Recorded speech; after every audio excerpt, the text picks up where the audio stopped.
Lorraine Hansberry was born May 19, 1930 in Chicago, Illinois.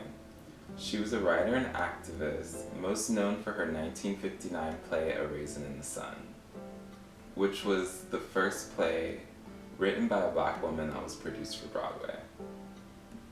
This play is a significant part of her legacy, but the telling of her story by others often leaves out the fact that she was also a lesbian. And she died in 1965 at the young age of 34 due to pancreatic cancer. Her husband of 10 years, Robert Nemiroff, donated her personal and published literature to the New York Public Library.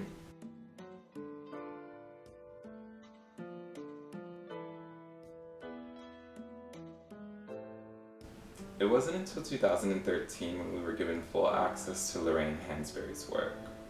With this, we were able to get a more full image of the life that Lorraine lived, and also we were able to see her awareness of how her identity affected her experiences that she was having in 1950s, 1960s patriarchal America.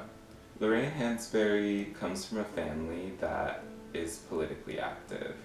Her father was a member of the NAACP and the Urban League, and both of her parents were a part of Chicago's Republican Party.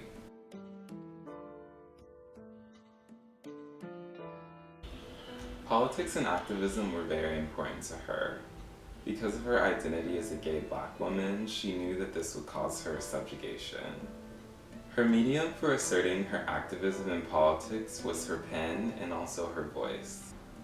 When she got the opportunity to move to Harlem and to write for the Freedom newspaper started by musician, actor, activist Paul Robeson in 1950, she decided to drop out of University of Wisconsin and move to New York.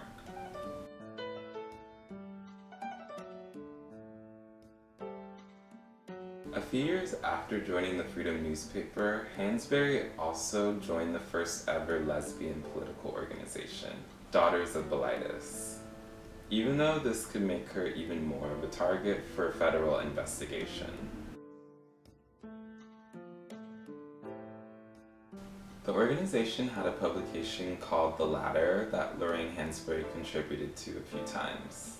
Her thoughtful critiques of society were considered ahead of their time in both publications, but in The Ladder specifically, her essays about lesbians and heterosexual marriages, masculine and butch lesbians that had to present in more feminine ways to avoid scrutiny and violence, and also the sexism she observed within gay men, were topics that were not talked about much during the 1950s.